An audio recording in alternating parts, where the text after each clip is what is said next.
اللہ کریم آپ سب کو سلامتی عطا فرمائے، آپ سب کو سلامتی عطا فرمائے، اللہ کریم آپ سب کو ڈھیروں برکات سے نوازے۔ پیارے آقا علیہ الصلوۃ والسلام کی ان پیارے پیارے مناظر کو اللہ کریم آپ کو دیکھنا نصیب فرمائے۔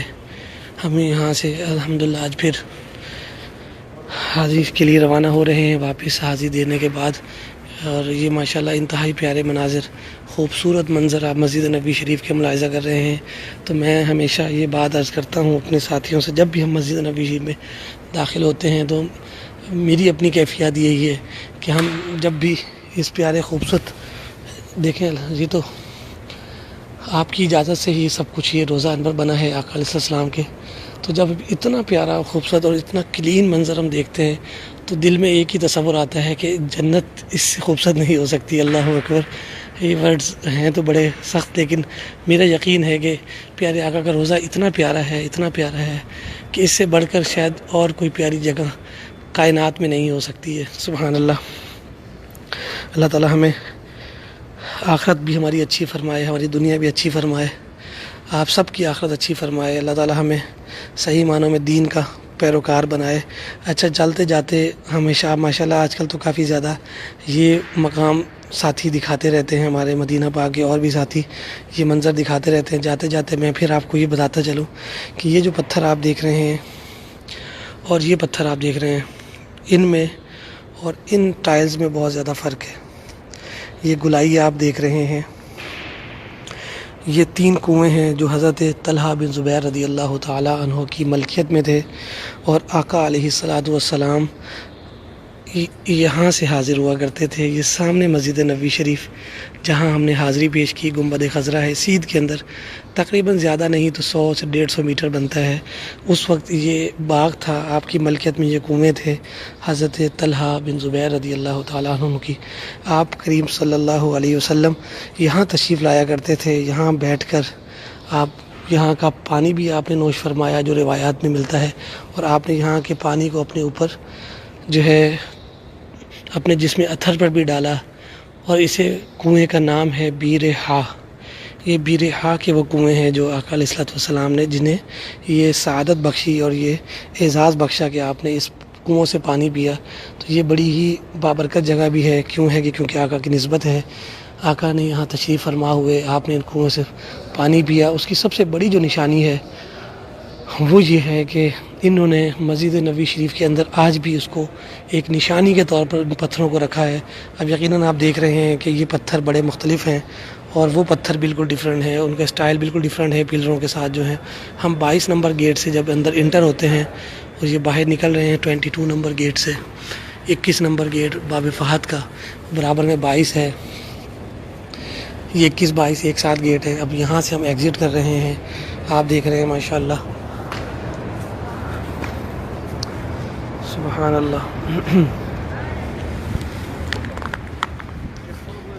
ہم الحمدللہ روضہ انور سے باہر آ چکے ہیں، صحن حرم کے اندر آ چکے ہیں۔ یہ 22 نمبر کے وہ حمام، 21 نمبر 11 نمبر واش رومز جو روزانہ ہم آپ کے ساتھ شیئر کرتے ہیں، بلکہ 2-3 دن کا گیپ آنے کے بعد آج ہم آپ کے ساتھ شیئر کرتے ہوئے نکل رہے ہیں، اور یقیناً آپ کی یادیں پھر تازہ کرنے کے لیے آج شامل ہو رہے ہیں آپ کے ساتھ۔ آپ تمام حضرات زیادہ سے زیادہ شامل ہو کر اپنی ان یادوں کو تازہ کیجئے جو آپ نے یہاں گزارے ہوئے، آپ کے جو لمحات تھے انہیں دوبارہ تازہ کیجئے، اپنے دلوں کو راحت پہنچائیے، سکون پہنچائیے۔ اللہ کریم آپ سب کو دوبارہ جلد انشاءاللہ یہ حاضری نصیب فرمائے، مسجد نبوی شریف کی یہ بہاریں دوبارہ بحال ہو جائیں، یہ پیارے خوبصورت منظر، یہ چھتریوں کے پیارے پیارے منظر، یہ وہ عمارتیں، یہ سب بحال ہو جائیں، ان رونقوں کو اللہ تعالیٰ پھر بحال کر دے۔ آپ کا یہاں آنا، یہاں بیٹھنا، یہاں پر حاضری دینا اللہ تعالیٰ قبول فرمائے۔ اللہ کریم آپ سب کو دوبارہ اس بارگاہ کی حاضریاں مقدر فرمائے۔ ہم الحمدللہ اس وقت 22 نمبر گیٹ سے پھر دوبارہ ایگزٹ ہوئے ہیں، آپ یہ دیکھ رہے ہیں، یہ انتہائی پیارا منظر مسجد نبوی شریف کے فرنٹ گیٹ کا، باب فہد کا 21 نمبر 22 نمبر، جہاں سے پیارے آقا علیہ السلام کے غلام اپنی حاضریاں پیش کر کے باہر ایگزٹ کر رہے ہیں۔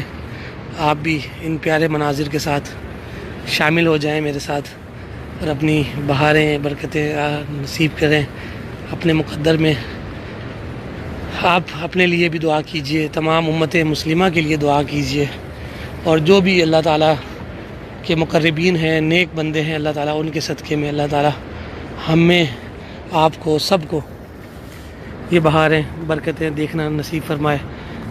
آپ یہ دیکھ رہے ہیں کتنا پیارا خوبصورت صحن حرم ہے، صحن حرم مدینہ منورہ ہے، مسجد نبی شریف کے۔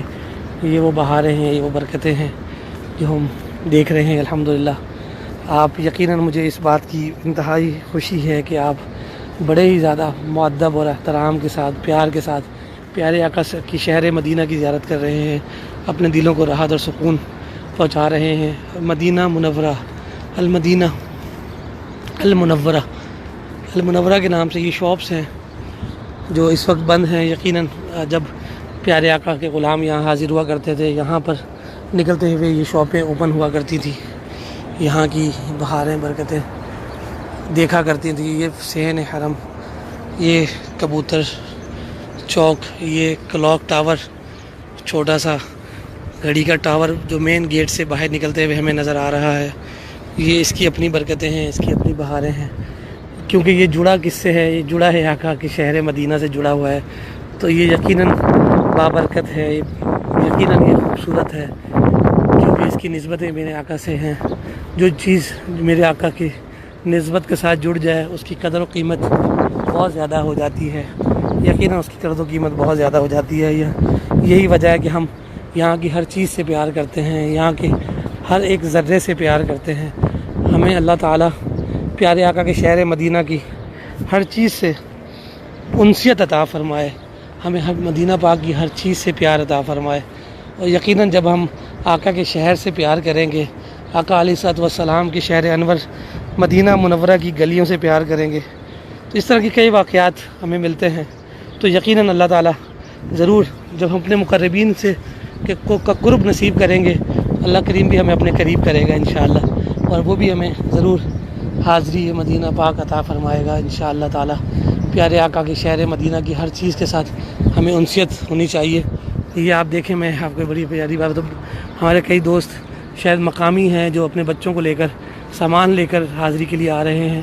ویسے تو ان بیچاروں کو الاؤ نہیں ہے، کیونکہ یہاں پر فیملیز الاؤ نہیں ہے بچوں کو آنے کی، لیکن وہ اپنی کوشش کر رہے ہیں کہ کسی طریقے سے مین گیٹ تک تو جا ہی سکیں گے، وہاں جا کر وہ اپنی حاضری پیش کریں گے، کیونکہ باقی شہروں کی انٹرسٹ ابھی اتنی زیادہ نہیں ہے، یہاں پر انٹری نہیں ہو رہی مدینہ پاک میں آنے کی، بلکہ مجھے کچھ چیزیں اور بھی یاد آ رہی ہیں، وہ بھی آپ کے ساتھ ڈسکس کرتا ہوں۔ کئی دوست سوال کر رہے ہوتے ہیں روزانہ کہ حج کی کیا صورتحال ہے، یہاں کے لاک ڈاؤنس کی کیا صورتحال ہے، یہاں کے کیا حالات ہیں، اس کے بارے میں پوچھتے ہیں۔ تو چلے میں سب کے ساتھ ہی شیئر کرتا چلوں کہ اس وقت جو کنڈیشنز ہیں مدینہ منورہ کی، وہ الحمدللہ بہت زیادہ کنٹرول میں ہے۔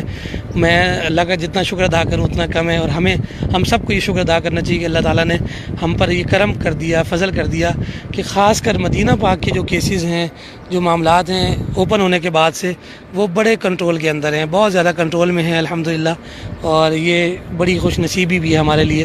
جس طریقے سے اوور آل پوری دنیا میں کیسز، ہر ملک کی ابھی کیسز ڈفرینٹ ہیں، یقیناً آپ تو سوشل میڈیا اتنا فاسٹ ہو گیا کہ ہر چیز کی انفارمیشنز مل رہی ہوتی ہیں، تو اس میں جو خاص کر میں عرض کر رہا تھا کہ مدینہ پاک کے جو معاملات ہیں وہ بڑے کنٹرول میں ہیں۔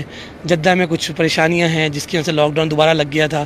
یہاں جو لاک ڈاؤن ٹائم انہوں نے دیا ہوا ہے صبح 6 سے اور شام 8 بجے تک کا ہے، جس میں ہمیں نمازیں بھی الحمدللہ مل جاتی ہیں مسجد نبی شریف میں، اور اس کے علاوہ جدہ میں 3 بجے تک ہے، وہ بڑا سخت لاک ڈاؤن ہے، اور کئی چیزیں بند ہیں، وہاں کی مساجد کو بند کر دیا گیا ہے، اور ریاض میں بھی غالباً لاک ڈاؤن ابھی نہیں ہے، لیکن وہاں بھی کیسز کی تعداد زیادہ ہے، تو ایک دوسرے سٹیز کے اندر آنے کے جو ابھی معاملات ہیں وہ تھوڑا سا پیچیدہ ہیں۔ آپ دیکھ رہے ہیں کہ ابھی تک یہاں اسی طرح سناٹے ہیں جیسے ہوا کرتے تھے، ہوٹلز اس طریقے سے اوپن نہیں ہو سکے جیسے ہونے چاہیے تھے، اور کچھ ہوٹلز ابھی رننگ کے اندر آ چکے ہیں، اور یہاں پر ہم دیکھ رہے ہیں کہ ہمیں بہت ساری چیزیں دیکھنے کو مل رہی ہیں۔ تو انشاءاللہ اللہ کی ذات سے بڑی امید ہے کہ انشاءاللہ یہ بہاریں ہم پھر بہاریں ہو جائیں گی، بہاریں ہو جائیں گی، اور آپ سب لوگ انشاءاللہ یہاں کی حاضریاں پیش کر سکیں گے۔ تو الحمدللہ ہم آقا علیہ السلام کی بارگاہ سے حاضری پیش کرنے کے بعد پیارے آقا کی پیاری گلیوں میں آپ کے ساتھ شامل ہو رہے ہیں، حاضر ہیں، اور حاضری پیش کرتے ہوئے جا رہے ہیں. اور لاک ڈاؤن کا جو معاملہ تھا وہ میں نے آپ سے ڈسکس کیا, اور باقی نمازوں کے حوالے سے بھی دوستوں نے سوال کیا تھا کہ کون سی نمازیں یہاں ملتی ہیں. ان میں ظہر, عصر, مغرب تو لاک ڈاؤن کا ٹائم اوپن ہوتا ہے تو ساتھیوں کو مل جاتی ہیں. اور فجر کے لیے جو مقامی ساتھی ہوتے ہیں جو قریب قریب وہ آ سکتے ہیں, لیکن دور سے گاڑیوں پہ آپ نہیں آ سکتے 6 سے پہلے. تو یہ بھی الحمدللہ اللہ کا شکر ہے کہ ہمیں یہ سعادت حاصل ہو جاتی ہے کہ ہم حاضری پیش کر لیتے ہیں. اللہ کریم ہم سب پر اپنا کرم اور فضل فرمائے, اور یہ برکتیں, یہ بہاریں آپ سب کے مقدر فرمائے, آپ سب کے مقدر میں فرمائے. آمین آمین بجاہ النبی الامین صلی اللہ علیہ وسلم. اور حج کے حوالے سے کچھ اپڈیٹس جو ساتھی پوچھ رہے تھے مجھ سے, تو ابھی تک کچھ بھی نہیں کہا جا سکتا ہے. یہ کیونکہ ہمارے اختیار میں چیزیں نہیں ہیں, جو آفیشیلز اناؤنسمنٹ ہوتی ہے یقیناً اسی کے مطابق ہمیں چلنا چاہیے. تو خبریں تو بہت ساری ہیں, تو بس یہی اللہ سے دعا ہے کہ جو بھی خبر آئے اچھی آئے. اور یقیناً ہماری تاریخ میں ہم نے اپنی زندگی میں, اور جو ہم تک ابھی تک انفارمیشنز ملی ہیں, ہم نے اپنے بڑوں سے سنا ہے, اس طرح کے لمحات بہت بہت زیادہ عرصے بعد سننے کو مل رہے ہیں کہ حج کا اس طرح جو ایک بہت بڑا اجتماع, مسلمان اکٹھے ہو کر لاکھوں کی تعداد میں, تعداد بھی ان گنت ہے, غالباً کبھی 40, 45, 50 لاکھ سے اوپر لوگ حج کی سعادت حاصل کرتے تھے. اور انشاءاللہ کریں گے جو اللہ کو منظور, اللہ کی رضا میں ہمیں راضی رہنا چاہیے, اور اللہ تعالیٰ سے یہ دعا کرتے رہنا چاہیے, ہر وقت یہ دعا کرتے رہنا چاہیے. آپ بھی دعا کیا کریں اللہ تعالیٰ ہمارے گناہوں کو معاف کرتے ہوئے ہم سے یہ جو خطائیں ہوئی ہیں, شاید ہم یہ سمجھتے ہیں کہ یہ ان کی سزائیں ہیں جو آج ہمیں مل رہی ہیں, اور ہمیں شاید یہ جھنجھوڑا جا رہا ہے کہ اب بھی سدھر جاؤ, اب بھی اپنی راہ راست پر آ جاؤ. اور اللہ تعالیٰ ہمارے دین متین کو بلند و بالا بلندیاں عطا فرمائے. اللہ تعالیٰ ہمارے دین کو سر بلندیاں عطا فرمائے. ہمیں اللہ تعالیٰ مسلمانوں کو سر بلندی عطا فرمائے, اور جتنے بھی جہاں جہاں مسلمان بستے ہیں, اللہ تعالیٰ ان میں اتفاق اور اتحاد عطا فرمائے. آپس میں بھائی چارہ اللہ کریم نصیب فرمائے. ہمارے اندر جو ایک دوسرے کے لیے کم دستیاں ہیں اللہ تعالیٰ اسے دور فرما دے. ہمیں ایک دوسرے کو کھلے دل کے ساتھ تسلیم کر لینا چاہیے, کرتے رہنا چاہیے. اسی میں ہم لوگوں کی بھلائی ہے, اسی میں برکت ہے, اسی میں ہماری بھلائیاں ہیں. مسلمانوں کی جو خاص کر سب سے بڑی جو کمزوریاں ہیں ہمارے اندر وہ یہی ہیں کہ ہم ایک دوسرے کو برداشت نہیں کرتے ہیں. اللہ تعالیٰ ہم سب پر اپنا کرم فرمائے, ہمیں صحیح معنوں میں دین متین پر چلنے کی توفیق عطا فرمائے. ان پیارے آقا علیہ الصلاۃ والسلام کے ان پیاروں مقربین اور نیک بندوں کی سیرت پر عمل کی توفیق عطا فرمائے. پیارے آقا علیہ الصلاۃ والسلام کی سب سے بڑی جو ہستی ہیں, جو ہمارے لیے رول ماڈلز ہیں, ہمیں اللہ تعالیٰ ان کی سیرت طیبہ پر زندگی گزارنے کی توفیق عطا فرمائے.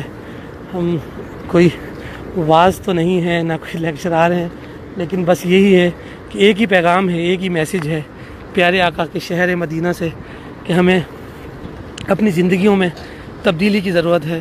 ہمیں اپنی زندگیوں کے اندر تبدیلی لانے کی ضرورت ہے. جو اب نہیں لا سکے اب لے آئیں, جو اب تک ہم نہیں اپنے اندر تبدیلی پیدا کر سکے اب پیدا کر لیں, اور ہمیں اس طرح ایک ہو جائیں جس طرح یہ کبوتر ایک ہیں.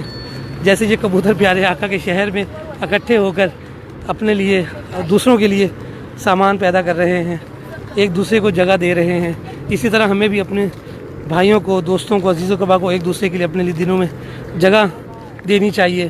یقیناً مزاج ایک جیسے نہیں ہوتے, طبیعت ایک جیسی نہیں ہوتی ہے, لیکن خوشیاں بانٹیں ایک دوسروں کے لیے, ایک دوسرے کے لیے راستے پیدا کریں گے, اللہ تعالیٰ ہمارے لیے راستے پیدا کرے گا. میرا یہی ایمان ہے کہ ہم جب کسی کے لیے راستہ ہموار کریں گے, اللہ رب العزت آپ کے راستے ہموار کرے گا انشاءاللہ تعالیٰ. اور اللہ کریم ہمیں اس شہر مدینہ کے ان پیارے پیارے خوبصورت کبوتروں کا جو ایک روحانی تصرف ہے وہ عطا فرمائے, اور ہمیں بھی یہاں آ کر ان پیارے کبوتروں کے ساتھ ان جیسی زندگی ہمیں بھی بسر کرنے کی توفیق عطا فرمائے. یہ کیونکہ پیارے ہیں, سرکار دو جہاں صلی اللہ علیہ وسلم کی شہر مدینہ کے کبوتر ہیں, تو یقیناً یہ پیارے ہیں اور یہ بڑے مقربین ہیں, بڑے خوبصورت ہیں. تو ان کی خوبصورتی کو اپنے لیے ایک رول ماڈل ہی بنا لیں کہ پیارے آقا کے شہر میں کتنے آزاد پھر رہے ہیں۔ اسی طرح آزادیاں ہمیں اس وقت نصیب ہوں گی کہ جب ہم صحیح معنوں میں اللہ اور اس کے رسول کے مطابق ان کی سیرت مبارکہ پر عمل پیرا ہوں گے تو انشاءاللہ اللہ تعالی ہم پر بھی ضرور کرم فرمائے گا، آپ پر بھی کرم فرمائے گا، آپ کے بچوں پر بھی کرم فرمائے گا، آپ کی تمام اہل و عیال پر بھی کرم فرمائے گا۔ بس امر اس بات کا ہے، ضرورت اس بات کی ہے کہ ہمیں اپنی زندگیوں میں کچھ تبدیلی کی ضرورت ہے، کچھ اچھا کرنے کی ضرورت ہے۔ یقیناً ہم جب خود اب بیٹھ کر اپنے گریبان میں جھانکیں گے تو ہمیں ضرور احساس ہو جائے گا۔ کسی کو بلیم نہیں کرتا ہوں، لیکن یہ بشری تقاضے ہیں جو بشریت تقاضا، بشریت انسانیت ہم سمجھ سکتے ہیں کہ ہم میں کیا کیا کمی ہے۔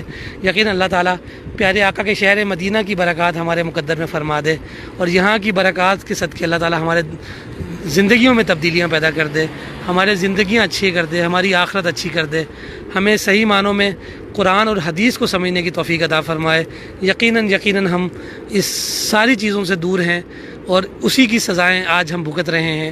اور سب سے پہلے تو ہم اپنے آپ سے شروع کریں گے کہ کیا ہم اپنی زندگی کو اس طریقے سے بسر کر رہے ہیں جیسے اللہ اور اس کے رسول صلی اللہ علیہ وسلم نے ہمیں حکم دیا ہے۔ ہم کسی بھی طرح کے کسی بھی کنٹروورشل ایشوز کی طرف نہیں جاتے ہیں، ہم تو اپنی اصلاح کی کوشش کرنے کی بات کرتے ہیں۔ ہمیں سب سے پہلے اپنی ذات کی اصلاح کرنی ہے، اپنی اصلاح کرنی ہے۔ اس کے بعد جو ہماری ذمہ داری بنتی ہے وہ ہماری والدین کی جو ذمہ داری بنتی ہے وہ اپنے بچوں پر، اپنے اہل و عیال پر جو ہماری ذمہ داریاں بنتی ہیں ہم وہ پورا کر لیں تو یقین مانیں ہماری زندگیاں بھی اچھی ہو جائیں گی۔ ہمیں باہر جانے کی ضرورت ہی نہیں ہے، ہمیں سب سے پہلے ابتدا اور شروعات اپنے گھر سے کرنی ہے۔ اپنے گھروں کو اچھا کریں گے تو باہر بھی اچھے ہو جائیں گے انشاءاللہ تعالی۔ اللہ تعالی ہمارے اندر جو بھی کمیاں کوتاہیاں ہیں اللہ تعالی ہمیں معاف فرمائے، ہمارے بچوں کو اچھا کرے، ہمارے گھر والوں کو، ہماری بچیوں کے نصیب اچھے کرے، ہمارے بچوں کے نصیب اچھے کرے، ان کے نصیب اچھے کرے۔ اللہ تعالی ہمارے والدین کو صحت و سلامتیاں عطا فرمائے۔ اللہ تعالی ان کی دعائیں جو ہمارے حق میں اولاد کے لیے جو دعائیں مانگتے ہیں اللہ تعالیٰ انہیں قبول فرمائے، اور ان کی دعاؤں کے صدقے اللہ تعالیٰ ہمیں ہماری زندگیاں اچھی فرمائے۔